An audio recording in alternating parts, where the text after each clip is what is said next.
Il faut voir cette scène représentée dans beaucoup d'images et jusqu'à ce péplum de Sergio Corbucci qui date de 1961. Voilà un homme qui creuse au pied de la colline du Palatin. C'est Romulus, le conditore, qui a consulté les augures en observant les oiseaux dans le ciel. Parfois, il lève l'arrière, là où vont se fixer les portes de la ville. Une limite se dessine entre le monde sauvage et le monde de la cité.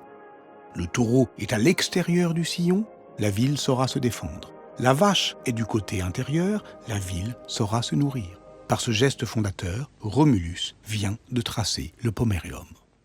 Le pomerium que Romulus délimite par le creusement de ce sillon primordial sépare. Il sépare d'abord le monde des morts du monde des vivants. Le pomerium, durant toute l'époque romaine, est la limite qui empêche les nécropoles de rentrer dans la ville. C'est un tabou absolu de la construction de l'espace gréco-romain. Le pomerium est un lieu consacré.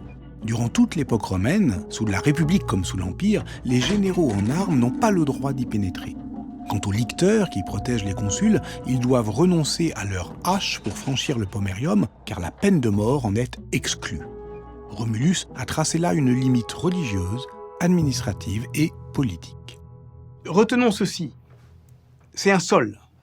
C'est un sol qu'on griffe, c'est un sol qu'on délimite, c'est un sol qu'on marque. Et avec ce geste dit inscrire une empreinte humaine, et qui est ce moment-là qui définit le sol romain.